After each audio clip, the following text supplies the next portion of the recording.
Bonjour à tous. Je pense qu'il est toujours bon que ceux qui nous voient vivre dans notre vie réelle, que nous n'ayons pas un masque trop important qui fasse que ce que les gens voient ne corresponde pas à ce que nous sommes réellement.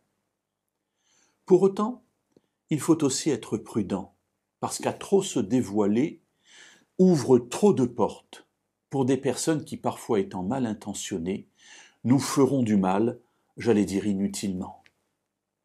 La Bible va exprimer cette réalité dans plusieurs passages d'ailleurs, et notamment dans le livre des Proverbes, et c'est aujourd'hui dans ce livre que nous allons, au chapitre 29 et au verset 11. L'insensé étale tous ses sentiments, mais le sage se retient de montrer les siens. Alors voilà, celui qui étale tous ses sentiments, c'est un insensé.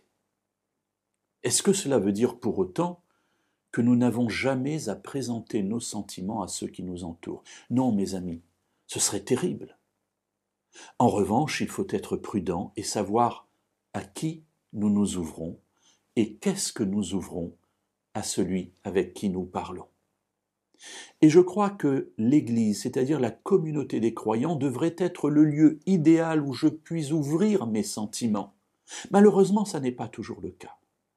Parfois, dans l'Église, c'est l'endroit où on est le plus jugé, et c'est malheureux, parce que je crois que, premièrement, l'Église est d'abord un lieu de confiance, un lieu où on peut baisser la garde, justement, parler de ce qu'il y a au fond de nous, au fond de nos tripes.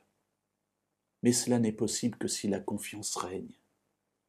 Alors, si la confiance règne, je peux parler à l'autre de mes sentiments, de mes difficultés, de mes tentations, de mes chutes, parce que je sais que je ne serai pas jugé, mais que je serai accueilli, comme Jésus sait accueillir le pécheur ou celui qui souffre.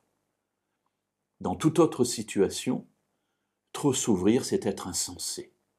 L'insensé parle de ses sentiments, il les étale, mais le sage se retient, parce qu'il sait qu'il y a là un danger.